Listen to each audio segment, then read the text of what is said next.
여러분 반갑습니다. 전 시간에 영상 편에서 영상 파일의 종류, 그러니까 음악이나 영상이나 그거에 대해서 뒤에 따라붙는 확장자가 무엇인지 그거에서 배웠는데, 안 보신 분들은 꼭 한 번씩 체크업을 해가지고 그걸 보시길 바라겠고, 오늘은 영상 구성의 이해, 도대체 과연 영상이란 무엇인가, 그거에 대해서 오늘은 설명을 하겠습니다. 자, 첫 번째로 영상 구성의 이해는, 우리가 일반적으로 영상이란 무엇인가, 자, 과연 영상이란 무엇인가, 영상에 이제 개념이 있는데, 토탈적으로 영상이라는 것은 말 그대로 표상, 심상, 화상, DV, 그 다음에 영화, 사진을 통해서 상호 연계성을 갖는 하나의 완성된 상을 가지고 우리가 영상이다 이렇게 얘기를 하는데, 즉 영상은 기계를 통한, 기계에 의해 화면에 비치는 그런 재생상이다, 그렇게 우리가 얘기를 해요. 자, 그러면 영상의 영과 상은 무엇일까? 영은 빛이 닿아서 물체의 모습이 확연히 이렇게 나타나는 것을 우리가 영이라고 하는데, 다른 말로 바꿔보면 다른 빛을 받아서 빛이 난다. 그리고 그림자를 만든다. 그리고 또 하나는 빛이나 그림자가 나타난다. 그게 바로 우리가 얘기하는 영이고, 또 하나는 상은 그림과 같이 쉽지 않은 대상, 닮은 꼴, 이런 것이 마음에 떠오르는 그냥 이미지를 얘기하는 게 우리가 상이다. 그렇게 해서 같이 붙여지니까 상호 연계성을 갖는 상이 맺혀지는 완성된 상을 우리가 영상이라고 이렇게 부른다. 네. 간단하게 이제 설명을 하는 거예요. 자, 우리가 이렇게 보면 상의 종류도 있어요. 네. 그냥 일반적인 그냥 상 하면 뭐 이렇게 쳐다봐가지고 그냥 보고 넘어가는 그런 상도 있지만은, 일단은 영상에서는 우리가 상의 종류도 있다는 것을 여러분이 이번 시간을 통해 가지고 이렇게 보면 되는데, 첫 번째로 우리가 이제 지각상이라고 있는데, 이거를 다른 말로 하면 표상이다 이렇게 얘기하는데, 우리가 실제로 봐가지고 육안으로 보이는 상을 갖다가 우리가 표상이다, 지각상이다 이렇게 얘기를 해요. 그 다음에 또 뭐가 있느냐, 상상이 있어요. 상상. 그러니까 말 그대로 심상, 인사이드, 이 마음속에 떠오르는 생각되어지는 상을 우리가 심상이라고 한다.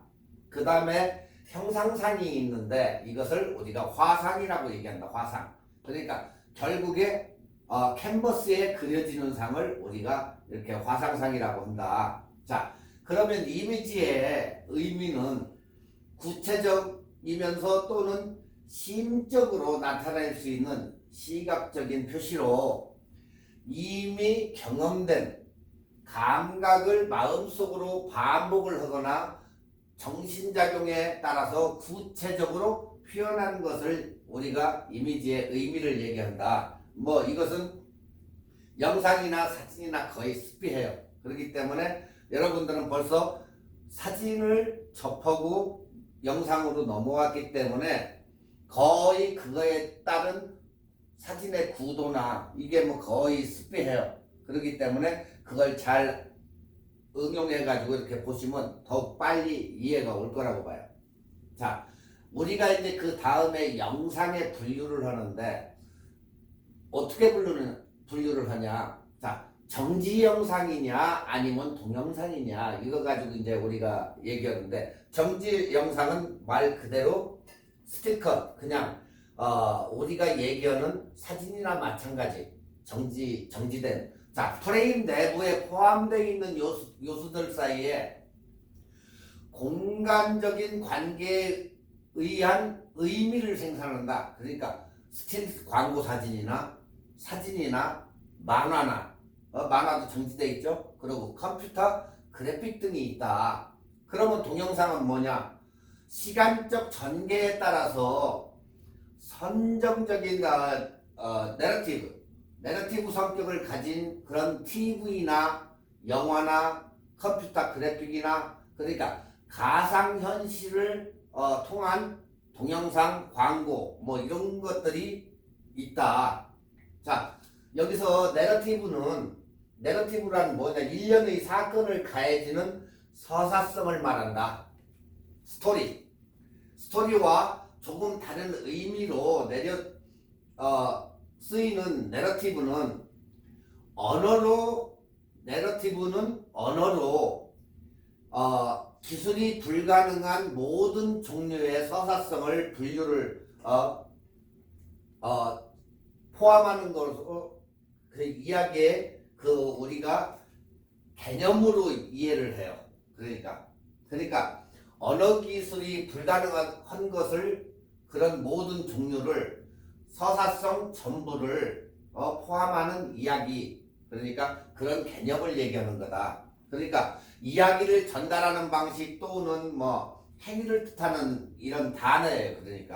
그러니까 우리가 즉 이것을 갖다가 딴 적으로 얘기하면 작가나 감독이 A라는 주제를 독자나 관객들에게 전달하기 위해서 사용되는 하나의 소품 아니면 음악, 대사 이런 것을 집합으로 만들어 놓은 그것을 갖다가 우리가 집합체를 갖다가 내러티브라고 한다.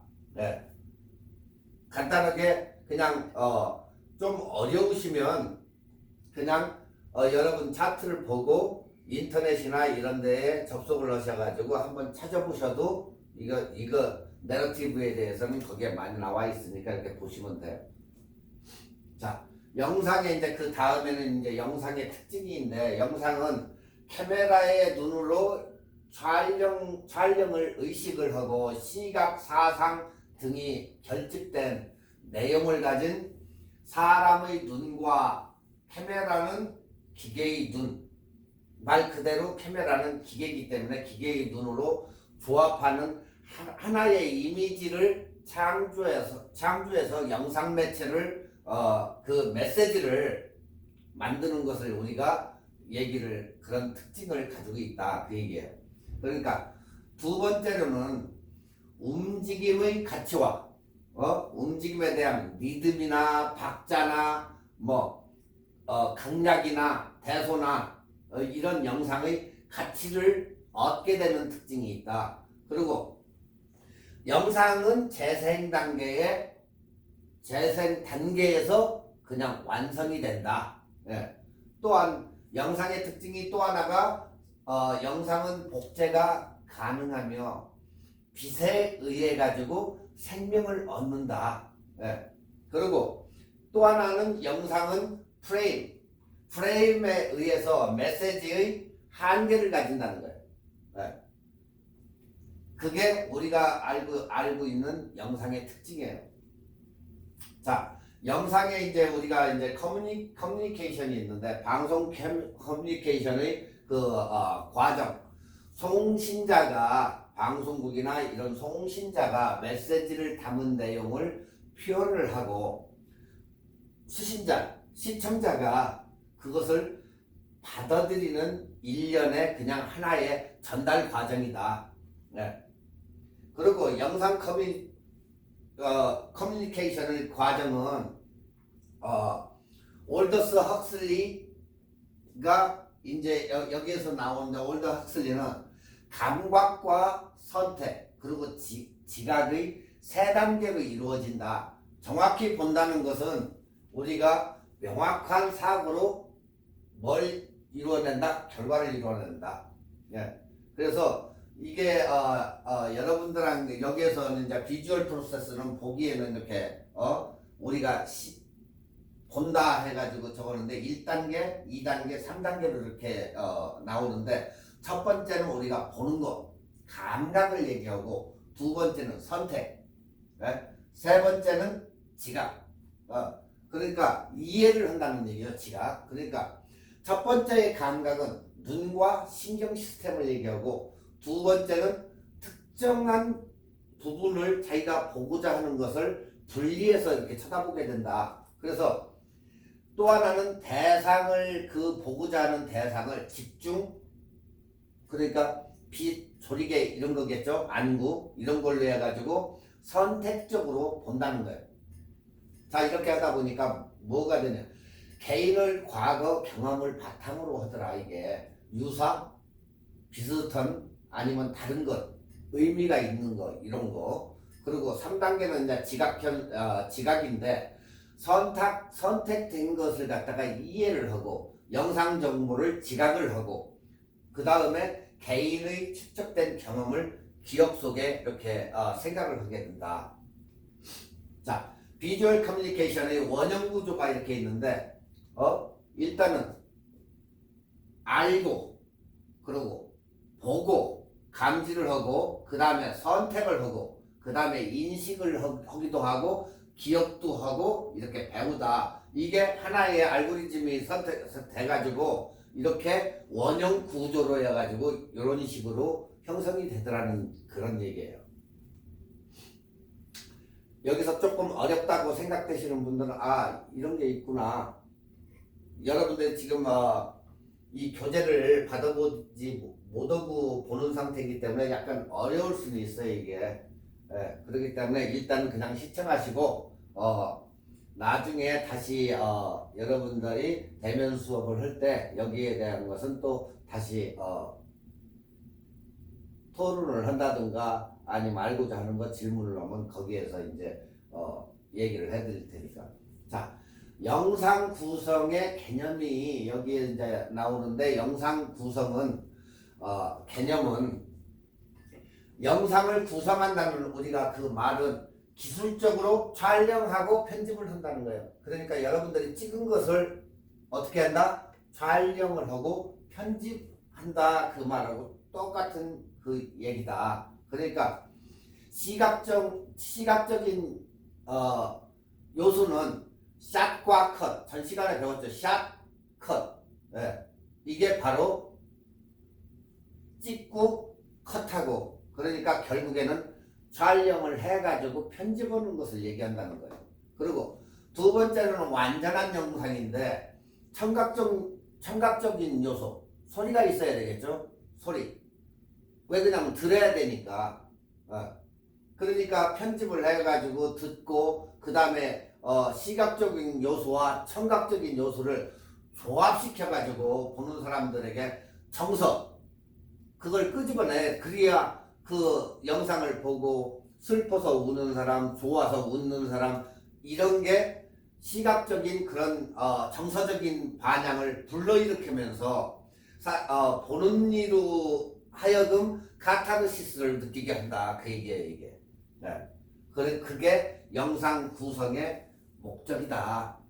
내가 죽으라고 찍어가지고 영상을 그렇게 2시간, 3시간 매달려가지고 멋있게 찍었는데 그것을 본 반응이 영화 시사회나 이런 데 가가지고 그 영화를 봤는데 무의미하게 그저 그렇네 했을 때에는 여기에 따른 목적이 달라지게 되겠죠. 그러니까 여러분이 교회나 아니면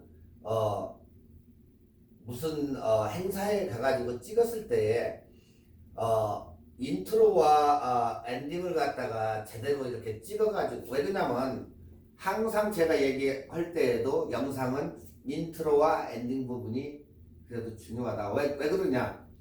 처음 시작을 해가지고는 거의 어때요? 흐름에 따라 가지고 가요.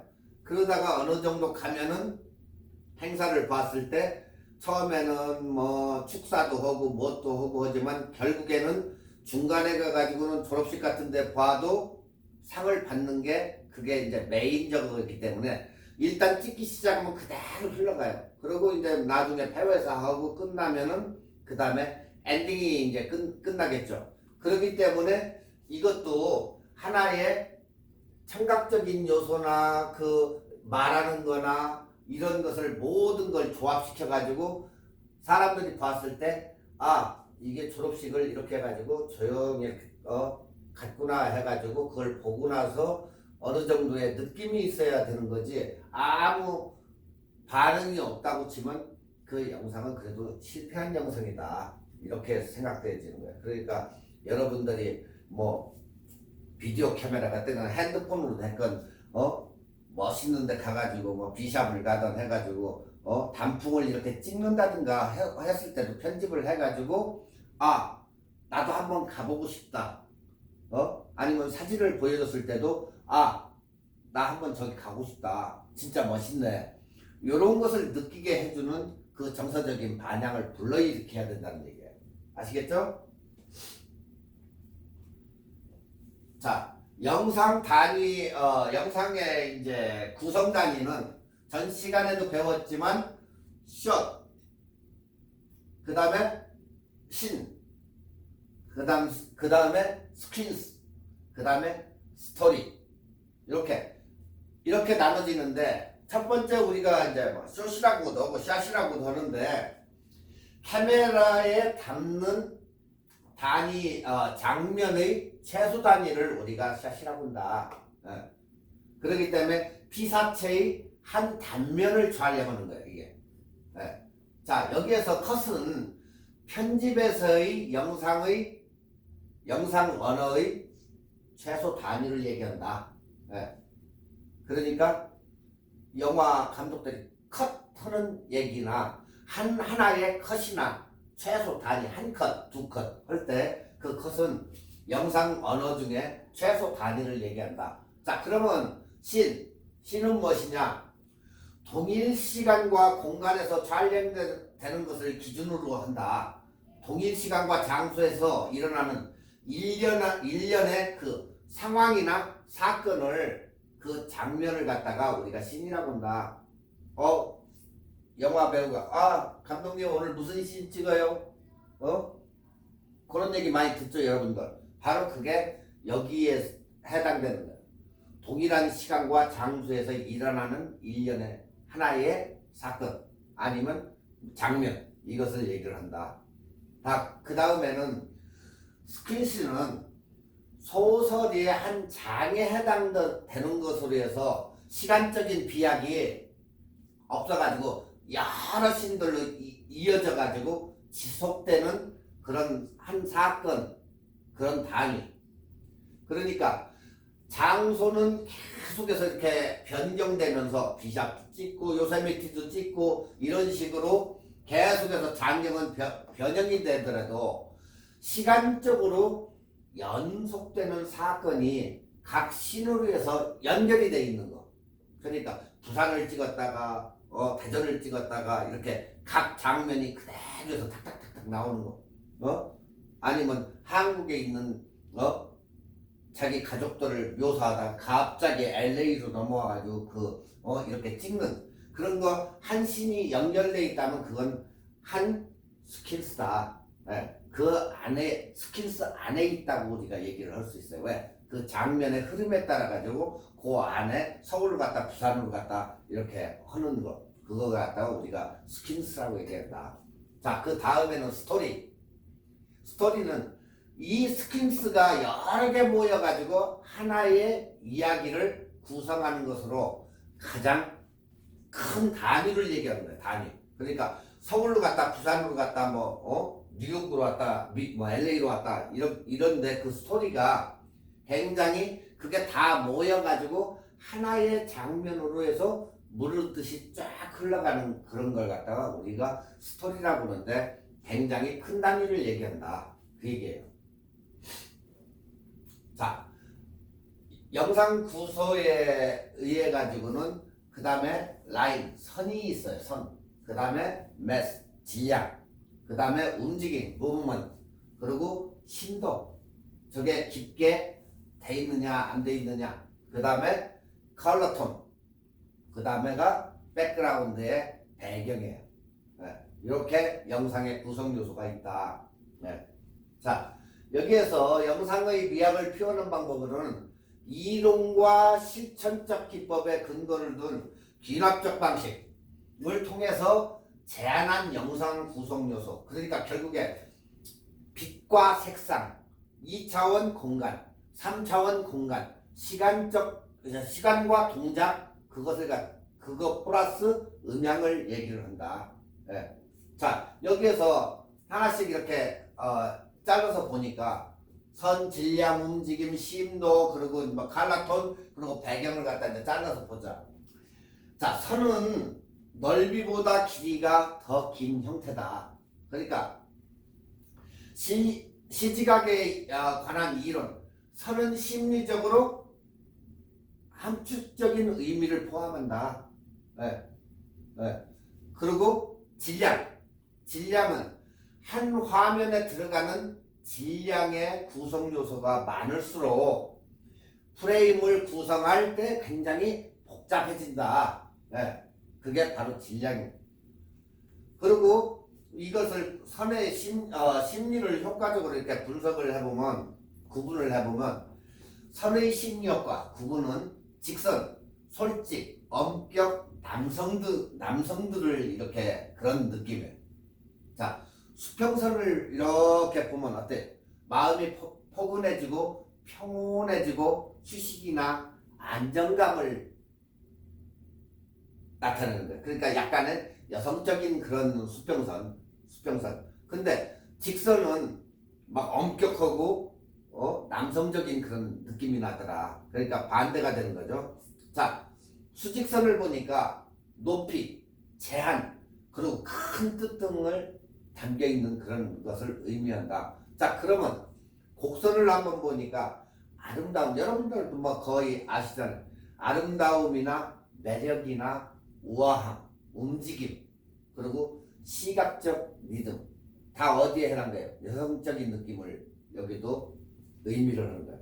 자, 대각선을 보니까 대립되고 힘이 있고 동력이 있고 활동력이 있고 동작의 변화 등의 의미가 담겨 있더라. 그 얘기야, 대각선은.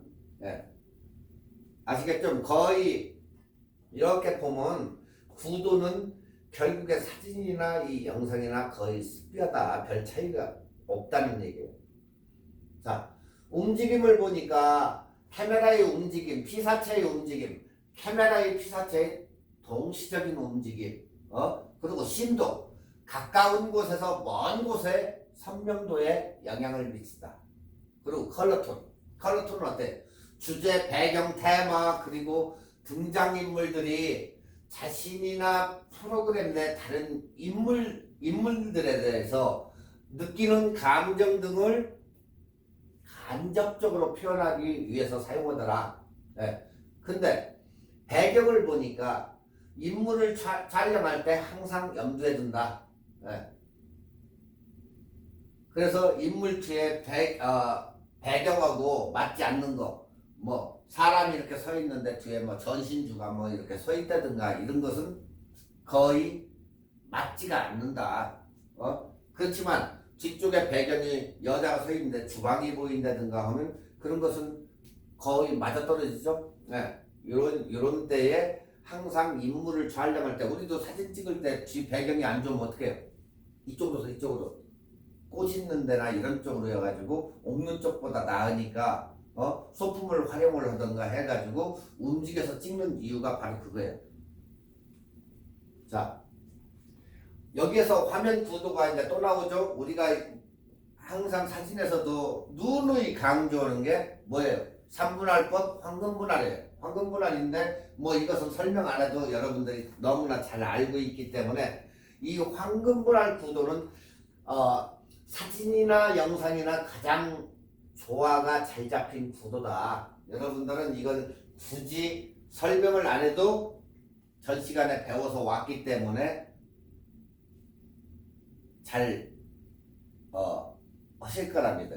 그렇기 때문에 이건 황금분할이라는 것만 그렇게 알고 넘어가도 여러분들은 아무 문제가 없어요. 자, 그 다음에는 삼각형 구도가 있어요. 이렇게 삼각형 구도가 이렇게 있는데 이 삼각형 구도는 화면 전체에 안정감을 줄 필요가 있거나 하나의 포인트를 향해 관심을 집중 필요가 있을 때 우리가 이렇게 삼각형 구도를 사용한다. 자, 1, 2, 3, 4, 5, 6, 7 이렇게 돼 있죠. 네, 이런 삼각형 구도를 많이 쓴다. 자, 우리가 이제 대각선 구도인데 대각선 구도는 화면에 원근감을 나타내기 위해서 사용을 한다. 대각선은 다른 선들에 비해 활발하고 역동적인 느낌을 준다. 여러분들 예전에 뭐 리딩 라인에 대해서 이렇게 많이 배웠죠? 리딩 라인. 거의 이렇게 똑같은데 일단 눈에 찍히는 게 꼭지점을 향해 가지고 이렇게 찍혀요. 항상 이렇게 리딩 라인을 따라가 가지고 선과 선이 만나는 부분에 이 눈이 가기 때문에 굉장히 다른 선들에 비해서 활동감이나 역동감을 주기 위한 이 리딩 라인 같은 게 이렇게 형성이 된다. 자, 다음은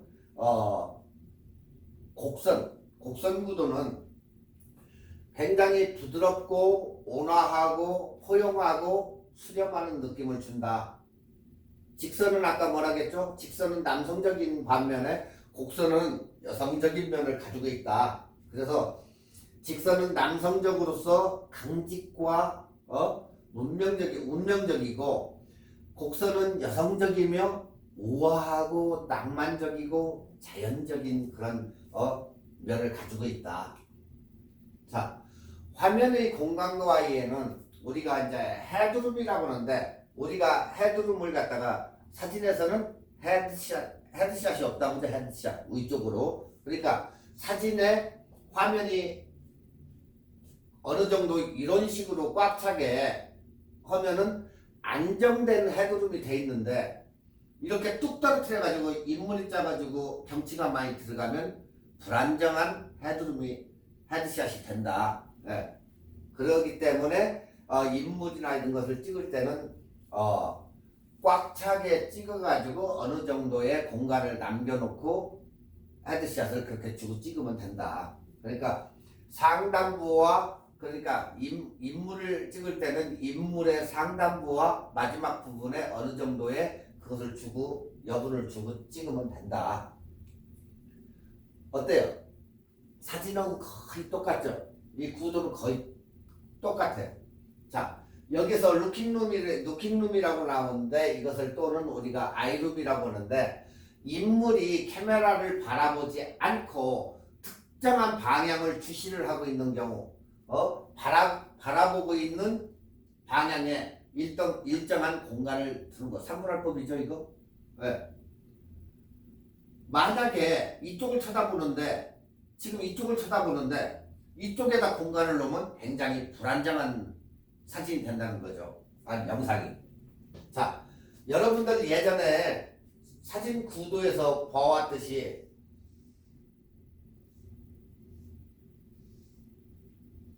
삼분할법에서 항상 제가 강조를 하죠. 이쪽을 쳐다볼 때 여기에다가 공간을 놓으라고 했죠.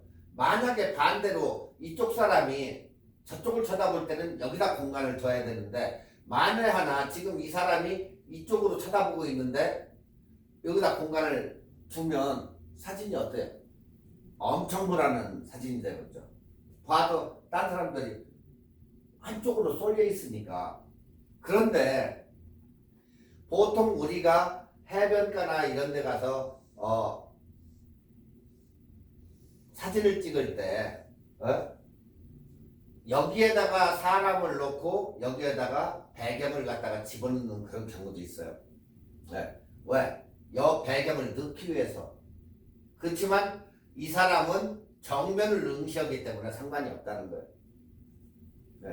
근데 거기에 반해가지고 여기는 쳐다보는 방향이 다르다는 거예요. 항상 피사체가 보는 방향 쪽에 공간을 둬라. 보는 방향 쪽에, 앞쪽에 공간. 사람을 뒤로 밀리는 한이 있어도 앞쪽에 공간을 두면 굉장히 안정감을 느낀다는 거예요. 그게 우리가 얘기하는 삼분할법에 의거해가지고 사진을 찍는 비디오 영상도 똑같은 이런 구도를 쓴다. 자, 다음에는 리드룸인데 이 리드룸은 움직이고 있는 피사체를 촬영할 때 출연자나 피사체가 진행하고자 하는 진행 방향 앞쪽으로 이렇게 일정한 공간을 둬야 된다. 그렇죠? 그렇다고 얼굴이 잘리면 안 되고 이런 식으로 해서 안정되게 리드를 해가지고 찍어야지. 자, 그러면 줌을 하야해서 줌 아웃을 해야 아웃을 해가지고 어느 정도를 찍어야 되죠. 그래야 그대로 해서 이렇게 가니까. 자, 반컷을 어느 정도 해서 무릎까지 잘라가지고 딱 이렇게 하다 보니까 어때요? 약간 불안정한 리드가 되는 거죠. 네. 그러니까 항상 이렇게 풀샷으로 잡아가지고 앞쪽에 공간을 둬야 안정된 리드룸이 형성이 되더라, 그 얘기예요. 자, 화면 구성의 기본 원리인데 여기서 통일성도 있고 다양성도 있고 강조, 그리고 속도와 리듬, 그리고 비대칭 화면의 구도, 여기에 이제 이게 나오는데, 일단은 통일성을 보면 화면 내 피사체의 공간 배치, 화면 내 방금 보셨죠? 그 구도의 공간 배치, 관련 있는 것들을 일관성 있게 조립한 화면 구성을 우리가 통일성이 있다, 이렇게 얘기해요. 자, 그 다음에 다양성은 뭐냐? 시청자들의 주의를 끌기 위해서 화면의 다양성이 요구를 될 때. 그리고 강조는 뭐예요?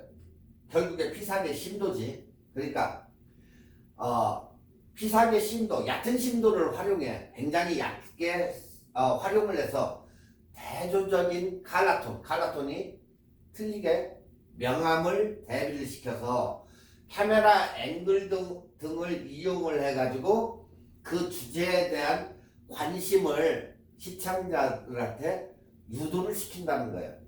그게 바로 강조예요. 다음, 속도와 리듬. 분위기에 따라 가지고 줌의 속도를 빠르게 할 것인지 느리게 천천히 이렇게 움직일 것인지 그 속도를 조절하고 리듬에 맞춰 가지고 촬영을 해 가지고 편집하는 것을 우리가 속도와 리듬 그렇게 얘기하는데, 여러분들이 비디오나 이런 거 찍을 때 보면 핸드폰으로 찍을 때는 그게 조금 힘든데 일반 비디오 카메라를 찍을 때에는 렌즈를 돌린다거나 위쪽에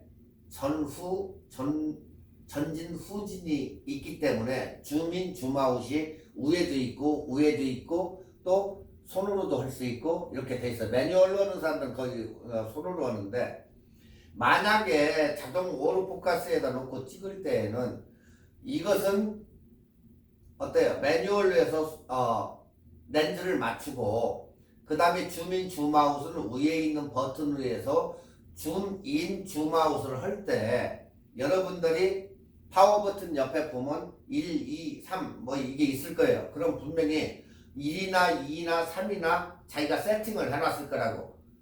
1번 했을 때는 어때요? 속도가 굉장히 빠르게 뒤로 빠지겠죠. 두 번째는 그 다음에 세팅해 놓은 것은 어느 정도 천천히 움직이는 거. 그리고 아주 굉장히 천천히 움직이는 세팅을 거기다가 1, 2, 3이 있어가지고 그걸 세팅을 해놔요.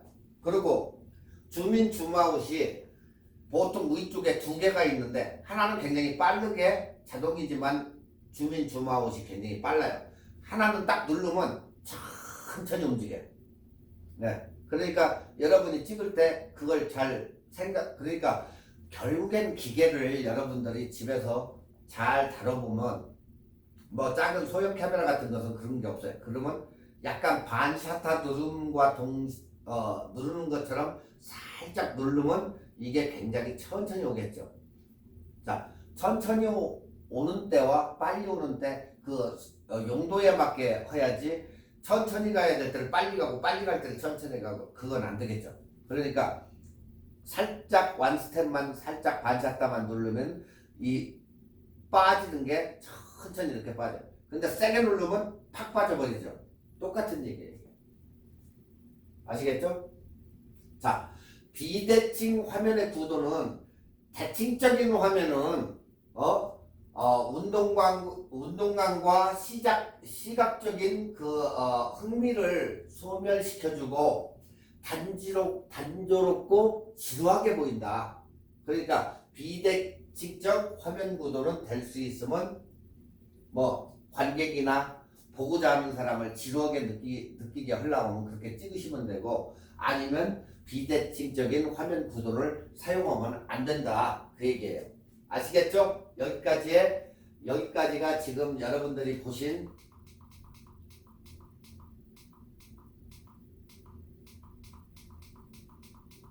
영상과 구성의 이해를 갖다가 설명을 해드린 거예요. 만에 하나 이게 이해가 가지 않는다 하면은 뭐 다시 교재를 받아가지고 한번 쭉 읽어보시면, 교재는 여기 클래스룸에 다 여기 준비가 돼 있으니까 와서 그냥 빼가지고 한 번씩 읽어보시면 돼요. 거기에 똑같은 내용이 이게 있으니까 여러분들이 학교에 오셔가지고 빌려가도 되고 아니면 와서 보셔도 되니까, 그거에 대한 것을 보고 저한테 물어보시면 제가 거기에 대한 답변을 해드릴게요. 아시겠죠? 영상 구성의 이해. 바로 그게 영상이란 무엇인가예요. 자, 이번에는 우리가 영상 촬영 시 셔터 스피드와의 FPS의 관계예요. 자, 여러분들이 이렇게 보면 흔들린 사진과 정확하게 찍힌 사진, 심도가 어때? 심도가 깊은 것도 있고 틀린 것도 있고, 핸드블러가 나올 수도 있고 핸드블러가 안 나올 수도 있어요. 그렇기 때문에 이 촬영 시 셔터 스피드의 관계예요. 상이 흐트러진다. 자꾸 초를 갖다가 자꾸 낮춰가지고 찍으면 상이 흐트러질 것이고, 정확하게 스피드를 높여가지고 찍으면 정확하게 나올 것이고, 요 차이예요. 그리고 여기에 뭐가 있어요? 사진에서 많이 배웠죠, 이거? F값이 1.4일 때와 2일 때와 어때요? 셔터가 열리는 그 빛을 받아들이는 게 틀려진다. 사진이 선명하고 흐릿해지고, 여기에서의 그 관계가 여기도 있다, 영상에도. 자, 첫 번째가 셔터 스피드인데, 이 셔터 스피드나 프레임 퍼 세컨이에요. 퍼 세컨에는 우리가 누누이 사진에서도 배웠듯이 여기 영상에서도 등장한다. 이 전자와 후자의 관계는 서로 떼어낼 수가 없다. 사진이나 비디오 카메라나 거의 습비하기 때문에. 이것은 이러한 기기들은 뭐 좋은 거가 됐든 나쁜 것이 됐건 이것은 어디를 가나 쫓아다녀요, 이 연관관계는. 자, 우선 우리가 얘기하는 셔터 스피드를 한번 보자. 자, 셔터 스피드를 빠르게 했거나 늦게 했을 때 과연 무슨 결과가 나타날까? 자, 셔터 스피드를 빠르게 했다. 스포츠 손흥민이가 공을 빵 차고 하는데 굉장히 스피드 있게 달릴 때 셔터 스피드를 늦추면은 상이 다 날아가겠죠. 근데 셔터 스피드를 빠르게 하니까 이렇게 정확하게 잡히더라. 근데 셔터 스피드를 저 강변에서 불꽃놀이 이거 불 붙여가지고 막 해가지고 글씨를 쓰고 이러고 있어. L자 쓰는 사람 L자를 쓰고 하다 보니까 셔터 스피드를 늦게 줬을 때 뒤쪽에 있는 피사체들은 어때요? 잘 안 보이겠지. 상이 흔들리니까. 그런데 이렇게 글씨가 나타나더라. 5를 갖다가 이렇게 돌렸는데 그게 느리게 이게 셔터 스피드가 찍기 때문에 이 글씨가 형성이 된다, 이렇게. 그래서 스마일 하고 이렇게 나오죠. 자, 그래서 영상에서의 셔터 스피드를 분류를 해보면 첫 번째, 밝기의 변화다. 밝기의 변화. 자, 초가 아래로 사진처럼 내려가니까 화면은 밝아진다. 그리고 위로 120분의 1, 125분의 1, 뭐 250, 350, 500 이렇게 올라가니까 어때? 영상은 어두워진다. 이건 사진하고 똑같아요. 영상이나 비디오 카메라나 아니면 왜냐면 기기는 똑같은 기기니까. 예. 이것은 어디 가서나 변함이 없어요. 자, 즉 30분의 1초가 60분의 1초로 변하면 빛의 밝기가 어떤다? 반으로 변한다. 반으로. 그러면 어떻게 된다? 어두워진다. 깜깜해진다 조금. 이때에 우리가 빛의 밝기가 2배로 변화하는 단위를 뭐라고 하죠? 스탑이라고 하죠. 원스텝. 네. 스탑이라고 해요. 이것도 여기에서도 셔터 스탑이라고 해요. 그래서 스탑이라고 해요. 우리가 원스탑 사진 그거 지금 어두우니까 원스텝 올려서 찍어. 원스텝 몇 배? 2배로 변화하는 단위. 사진도 똑같아요. 여기도 똑같고 원스탑 내려 그러면 또 2배가 내려가는 거예요. 자, 30분의 1초가 60분의 1초로 변한 빛의 밝기가 굉장히 이렇게 반으로 변하는데 그러면 어두워진다. 그게 2배로 하기 때문에 그 변화하는 단위를 우리가 스탑이라고 한다. 그래서 원스탑 올려, 투스탑 올려 하는 이유가 바로 여기에 있다. 사진에서도 여러분들 누누이 이것을 얘기해가지고 배웠을 거예요. 이걸 갖다가 우리가 스탑이라고 한다. 어디에서 많이 나온다? 등간호출에서 많이 나온다. 자, 두 번째.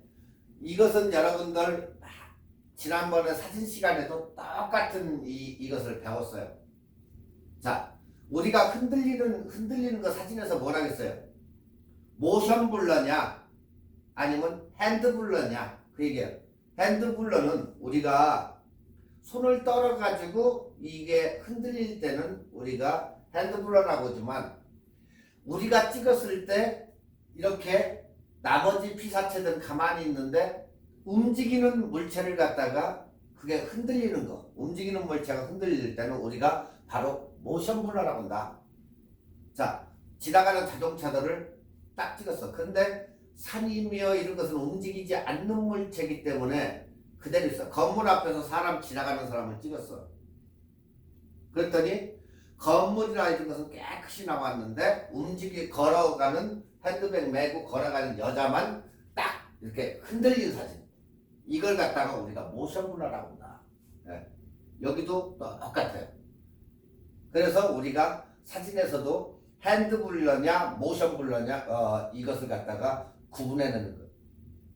자, 여기서도 지금 2층 버스가 이렇게 영국에서 전화박스 앞에서 싹 시내를 주행을 하고 있는데 여기서도 차가 싹 흔들려. 자, 우체통이 움직일 일은 없겠죠. 그렇지만 어때요? 건물도 글씨도 나오고 다 나오는데 달리는 차만 싹 스피드감이 있게 나타나죠. 이럴 때는 우리가 모션 블러다 이렇게 얘기해요.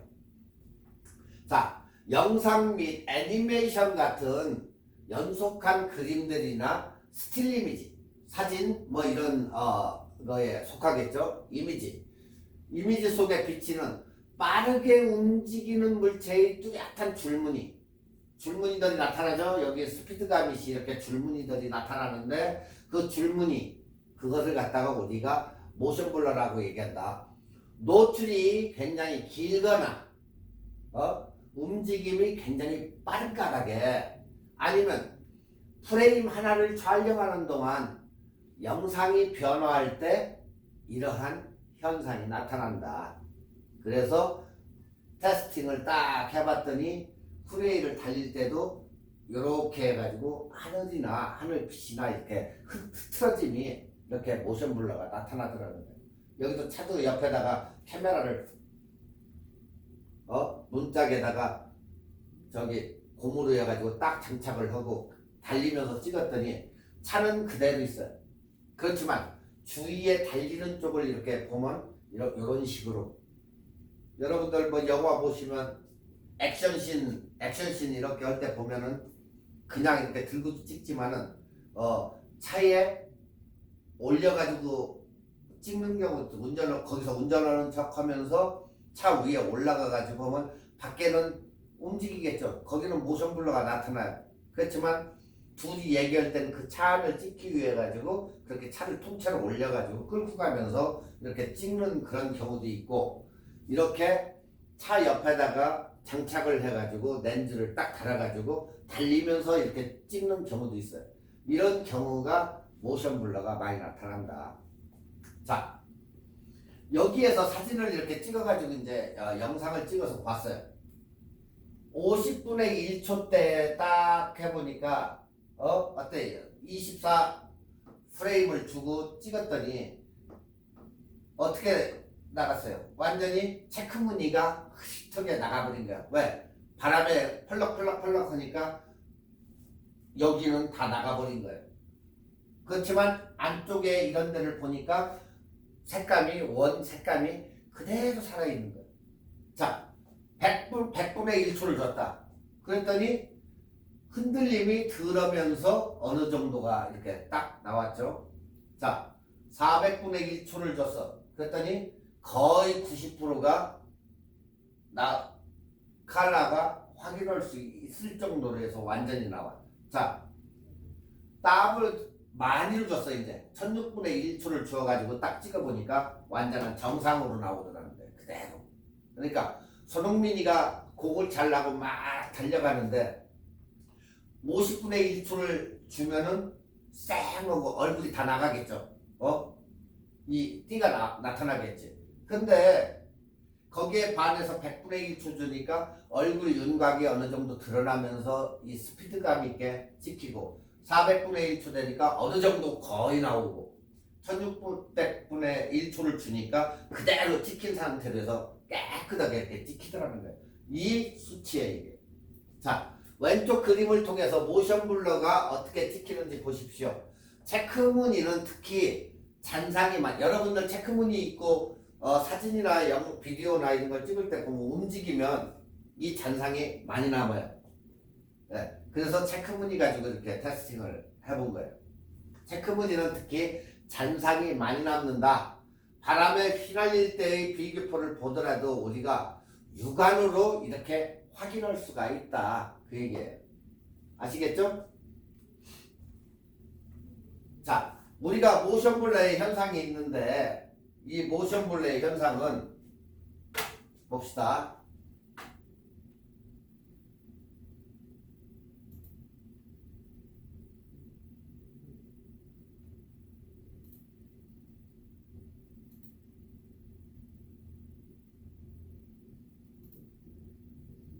자, 모션 블러의 셔터 스피드가 어떻게 영향을 주는지 영상으로 해가지고 이렇게 이제 해봤는데, 자, 지금 뭐가 나와요? 물이 나오죠? 자, 셔터 스피드를 지금 100분의 1초에 이게 어때요? 점점 바뀌었어. 지금 400분의 1초 선명해지죠? 물 흐름이 1600분의 1초야. 점점 완전히 보이죠, 물이? 요렇게 50분의 1초와 100분의 1초, 400분의 1초, 1600분의 1초 완전히 손도 100분의 1초 확인을 한번 해보세요. 400분의 1초 지금. 자, 이렇게 해가지고 400분의 1초와 1600분의 1초 할 때 완전히 모션 블러가 저렇게 일어나는, 지금 위에서 떨어지는 물도 비교를 이렇게 해보니까 어때? 400분의 1초 물방울이 보이죠? 1600분의 1초 할 때는 완전히 보여요. 이렇게 셔터 스피드가 모션 블러에 끼치는 굉장히 지대한 영향을 여러분들이 이렇게 볼 수가 있어요. 그러니까 옥타브를 생각을 하면 안 된다는 거죠. 그러니까 이 셔터 스피드는 모션 블러에 만들 사람은 셔터 스피드를 내리고 올리고 하면은 어때요? 모션 블러가 생기고 안 생기겠죠. 그래서 엄청나게 영향을 끼친다, 셔터 스피드가. 네. 우리가 보통적으로 행사하는데 이런 데 가가지고 셔터 스피드를 내리면 샥 이렇게 움직이면 어때요? 싹 모션 블러가 생겨나겠죠. 똑같은 얘기예요, 그게. 여러분들이 나이 타임에 뭐 밖에 나가서 비디오 카메라 들고 이렇게 보면 차가 휙 하고 지나가면 역시 똑같이 그렇게 생긴다.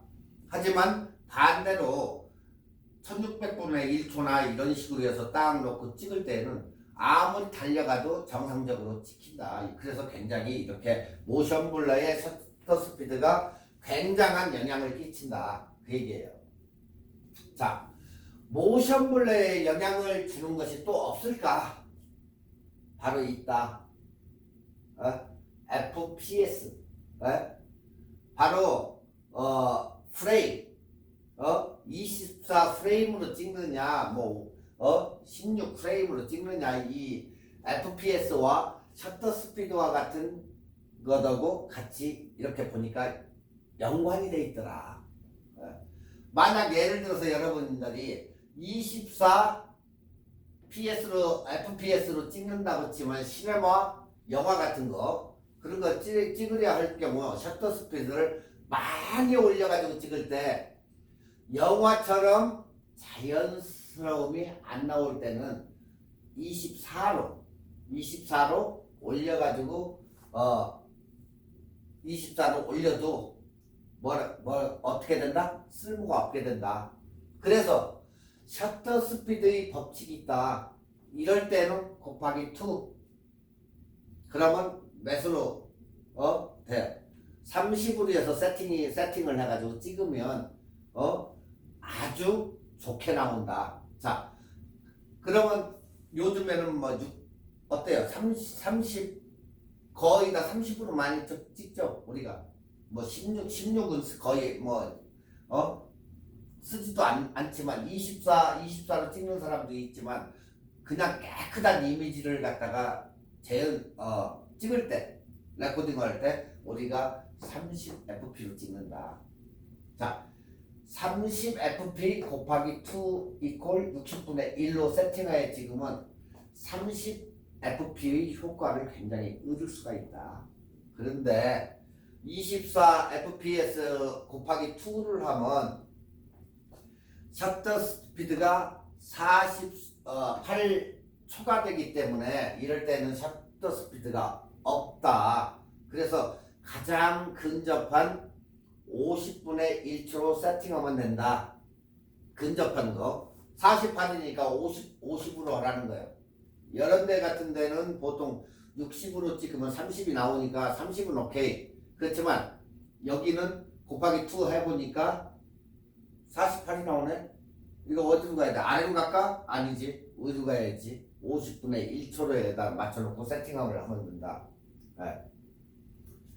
그러니까 이 룰을 갖다가 적용해가지고 찍는 분도 있지만 안 하는 사람도 있으니까 그냥 기억해가지고 이 법칙이 있으니까 이것을 항상 생각을 해서 곱하기 2 해야 되는데 48이 나왔다 그러면 50으로 가라 그 얘기예요. 그렇다고 아래로 30으로 가지 말고 굉장히 이게 거의다가 법칙이 되니까 그래도 이런 식으로 사용하면 된다. 나는 싫어 하시는 분들은 이 룰을 깨고 찍으셔도 무방해. 그렇지만 완전하게 좋은 화질의 영상은 얻을 수가 없다. 안 된다는 건 아니에요. 자, 그 다음에 플리커 영상. 예전에 지금은 이 LED로 돼 있는 데는 아무 문제가 없어요. 근데 형광등 불빛 이런 데 가서 비디오 찍으려면 자꾸 이 불이 막 흔들려요. 그게 우리가 플리커라고 얘기하는데 이 플리커 영상은 요즘에 쓰는 LED에서는 절대 나타나지 않는다. 형광등 불빛에서 주로 나타난다. 형광등에서. 자, 이걸 없이려면 형광등을 갖다가 LED로 교체하거나 셔터 스피드를 아래로 낮춰서 찍어보면 플리커 현상이 없어진다. 반대로 셔터 스피드를 높이면 플리커 현상이 굉장히 심해진다. 자, 셔터 스피드를 갖다가 16분의 1초로 늘렸더니 굉장히 이게 심해지는.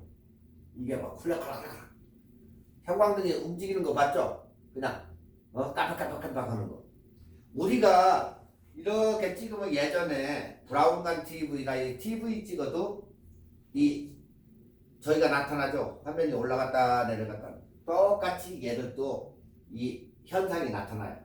그래서 플레이어 T3 SE 플리커 프리 LED 형광등이 이게. 근데 딱 찍어보니까 그대로 나와. 근데 형광등은 튀는 이러한 현상이 나타난다. 아시겠죠? 지금 여기서 F값을 그 렌즈에서 지금 F값 2.4 이것은 여러분들한테 설명 안 해도 여러분들이 굉장히 잘 알고 있어요. 사진을 벌써 띄고 왔기 때문에 상관이 없기 때문에 여기서는 설명을 안 하겠어요. 여기서도 똑같이 F16과 F11 뭐 똑같아요. 이건 변함이 없는 거기 때문에 여러분들은 다 지금 아시고 계시기 때문에 이건 그냥 넘어갈게요. 자, 여기까지의 셔터 스피드와 FPS의 관계 이거에 대해서 이제 잘 아셨으니까 뭘 조심을 하고 뭘 저걸 하면 된다는 거 대충 여러분들이 이제 아셨을 거예요. 그래서 그렇게 내가 영상을 찍을 때 형광등이 셔터 스피드를 높여가지고 찍었더니 그 현상이 나타났구나. 근데 어디 가니까 호텔에 갔는데 거기서는 안 생기더라. 똑같이 1600을 줬는데 왜? 형광등이 아니고 LED였었기 때문에 거기에서는 나타나지가 않은 거다. 그 얘기예요. 그러니까 이 셔터 스피드하고 FPS하고 이 연관관계가 굉장히 많다는 거. 그리고 셔터 스피드와 이 FPS의 연관관계 중에서는 모션 블러가 굉장히 많이 나타난다는 거 그거 아시면 돼요.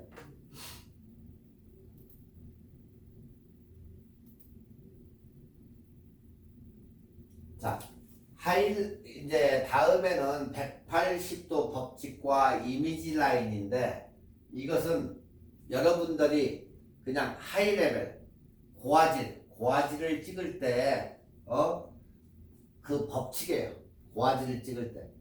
그러니까 여기에 180디그리 룰 해가지고 찍었는데 카메라를 이렇게 배치를 해놓고 찍을 때 어떻게 찍는 것인지 뭐 한 대 가지고 찍으면 왔다 갔다 하면서 찍겠지만은 카메라가 1번, 2번, 3번, 4번 이렇게 배치를 해놓고 찍을 때는 어떻게 찍는지. 자, 이렇게 해서 찍을 때는 여기는 세 대는 오케이인데 A라는 사람과 B라는 사람이 이렇게 얘기를 하고 있는데 뒤쪽에다 카메라 배치를 하면 굉장히 이건 롱이 된다는 거야. 가운데로 딱 잘라봤을 때. 자, 그러면 이쪽에서 A를 잡던 B를 잡던 이쪽에서는 잡을 수가 있잖아. 전면에서는 두 개를 다 잡을 수 있고. 그렇지만 뒤에서는 뭘 잡을 거냐는 거지. 그러니까 뒤쪽에서는 굉장히 배치가 잘못된 이런 현상이 있다. 그 얘기예요. 자,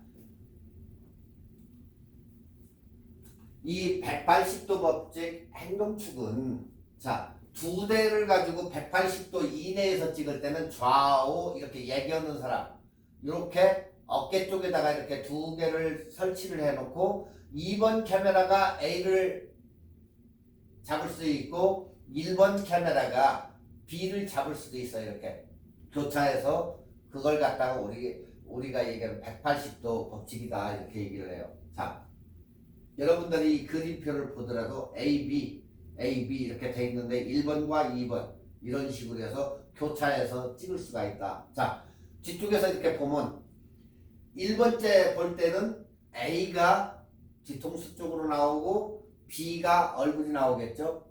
자, 반대로 A는 얼굴이 나오고 B는 뒤통수가 나오겠죠. 자, 여러분들이 가만히 생각을 해봐요.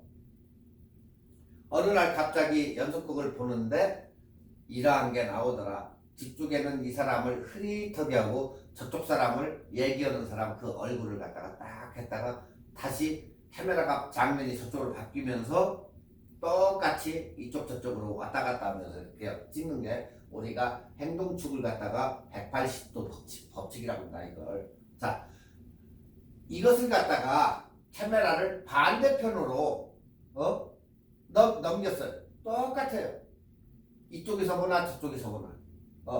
이 한쪽 방향에서 할 수도 있고 반대편으로 해서 A라는 사람을 반대편에서 이렇게 잡을 수도 있다 이렇게. 네. 그래서 이렇게 아니면 이렇게 이쪽이 이쪽으로 올라가서 이쪽이 이쪽으로 내려오나 똑같다. 한 예로는 또 1번과 2번을 한쪽 방향에다가 이렇게 설치를 하는 경우도 있다. 네. 지금 여기에서도 양쪽으로 두 개를 해가지고 찍었을 때에는 180도 라인에다가 찍어가지고 카메라를 이렇게 또 반대편에서 찍을 때는 반대편에서 이렇게 똑같이 이렇게 두 개로 해서 찍을 수가 있다. 그렇지만 반대편에서 하니까 이쪽 면에서 찍을 때와 이쪽 면에서 찍을 때는 또 달라지겠죠. 그래서 이렇게 양쪽으로 이렇게 나눠지게 찍을 수가 있다는 얘기예요. 자, 지금 여기서 또 이제 또 3분할법이 또 나와요. 여러분들은 계속해서 카메라를 하든 이 비디오 영상을 하든 결국에는 뭐예요? 3분할법은 항상 이건 뭐 얘기할 거 없죠. 시청자들의 최고의 안정감을 줄 수 있는 집중성이 최고로 좋은 3분할법이 바로 이거다. 황금 비율. 그렇기 때문에 두 명이 서가지고 얘기할 때는 이런 식으로 해서 3분할 안에 넣고 찍고, 반대편에서 좀 전에 봐왔듯이 반대편에서 얘기할 때 찍으니까 이 사람은 뒤통수가 나오고 저 사람은 이런 식으로 해서 비치고, 또 반대에서 찍으면 이 사람이 뒤통수가 나오고 저 사람이 찍는다. 단 시선이 어디로 간다? 한쪽 면으로. 항상 시선이 보는 쪽으로 해서 이렇게 찍어준다. 지금 이런 비치 같은 데 가가지고도 어때요? 모래사장과 물하고 구별을 해가지고 쫙 수평과 수직을 맞추니까 어때요? 사진이, 영상이 이렇게 깨끗이 나온다. 그래서 못 찍어도 수평과 수직을 잡고 3분할 선에다가 맞춰가지고 그리드 라인에 맞춰가지고 찍으라고 하는 이유가 뭐예요? 바로 이거. 못 찍어도 여러분들이 사진을 그 3분할법에 의거해서 찍으면 사진이 일단은 깨끗해서 보기가 좋다. 못 찍어도 기본이 그리고 돼 있는 사진이 나온다. 그렇기 때문에 항상 사진을 찍던 영상을 찍던 이런 식으로 찍어라. 그러면 여러분들이 이렇게 찍어도 사람을 못 쳤던 원래는 이게 시선이 같기 때문에 여기에 와 있으면 이쪽으로 줬어야 돼요. 반대로 지금 반대로 했어요. 그렇기 때문에 항상 여러분도 이것을 염두에 두고 그렇게 찍어라. 아시겠죠? 자, 여기에서 이제 센터 프레이밍이라고 해가지고 반분할 시킨 거예요. 딱 가운데 잡아서 1, 2 이렇게 해서 반분할 시킨 거예요. 2분의 1 딱 잘라가지고. 자, 이러한 영화가 영상이 어디에서 이렇게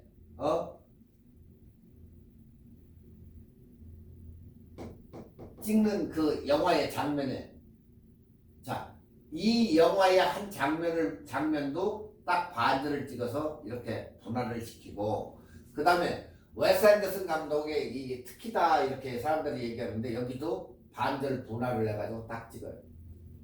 여기도 역시 똑같이 반대를 분할해서 이런 식으로 찍고, 여기서도 양쪽으로 이렇게 분할을 시켜가지고 찍는다. 이걸 가지고 우리가 센터 프레이밍이라고 한다.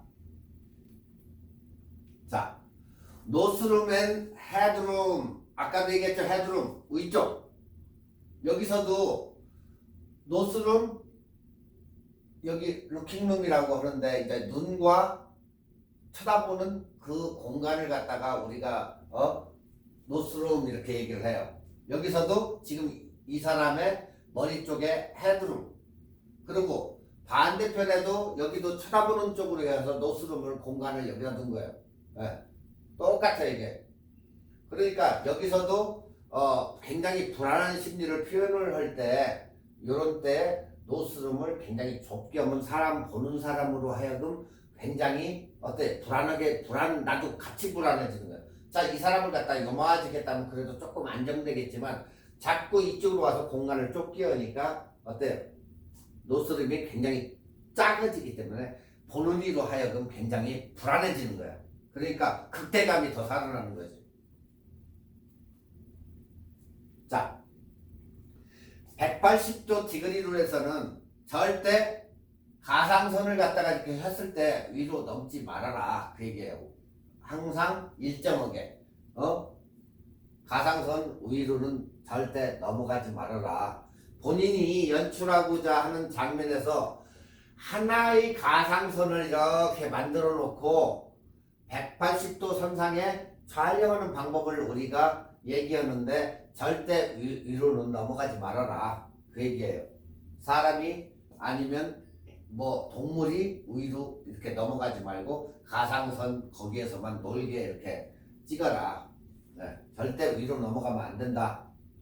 만약 이 180도 디그리 법칙을 깬다면 이 이야기의 단절이나 저기서 얘기하는 단절이나 흐름을 변화를 시켜버린다는 거예요. 네. 즉, 한 공간에서 다른 공간을 형성을 시킨다고 보면 된다.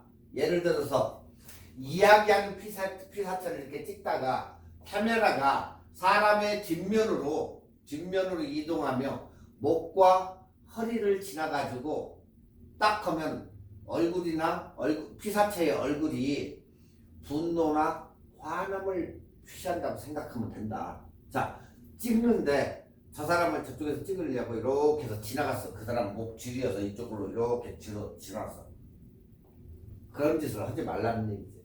여기서 딱 찍고 저쪽에 카메라를 설치한 놈으로요. 근데 이게 여러분이 하나로 찍을 때는 그럼 어떻게 하느냐? 찍다가 넘어가냐? 아니면 거기서 빨리 꺼가지고 움직여가지고 다시 온시켜가지고 찍으면 똑같이 된다. 굳이 편집할 때 잘라도 돼.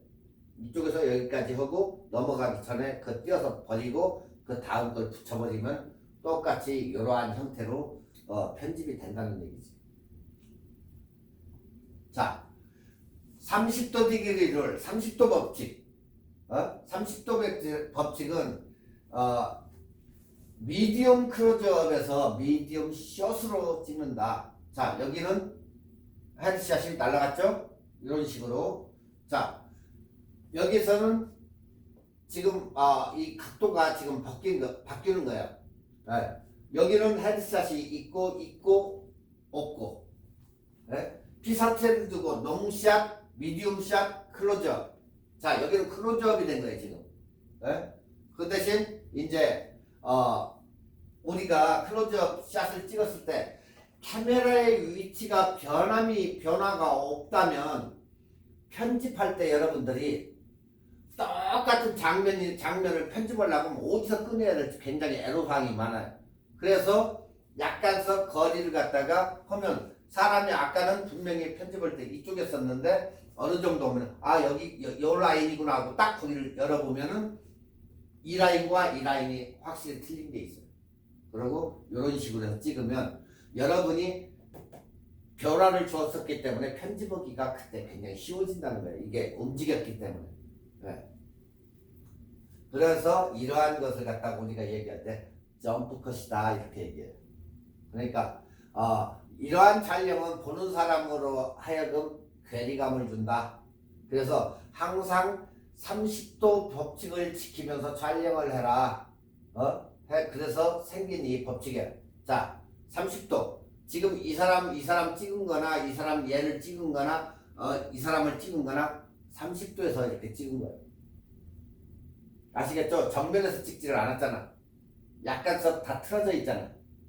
그래서 이 30도 이상을 바뀌어서 찍지 말아라. 자, 카메라 각도가 30도 이상이 바뀐다 이렇게. 아시겠죠?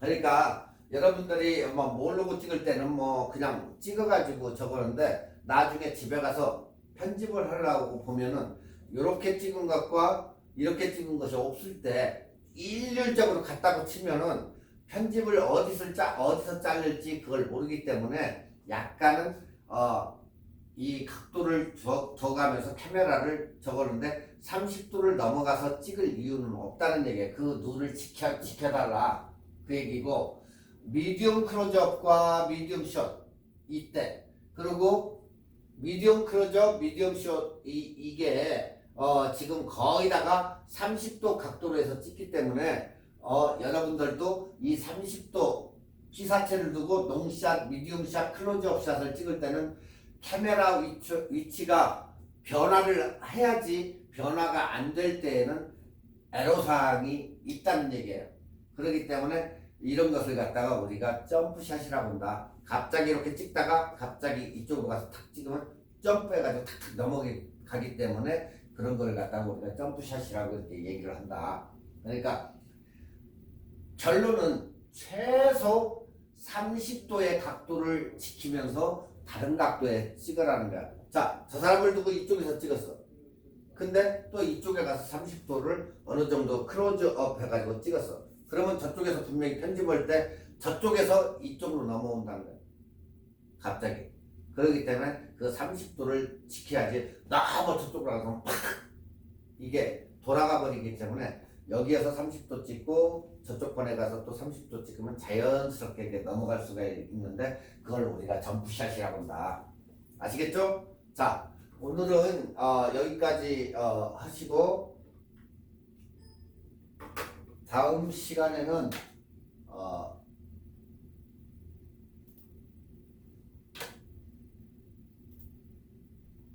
영상의 화각과 구도, 영상의 화각과 구도를 다음 시간에 강의해드리고,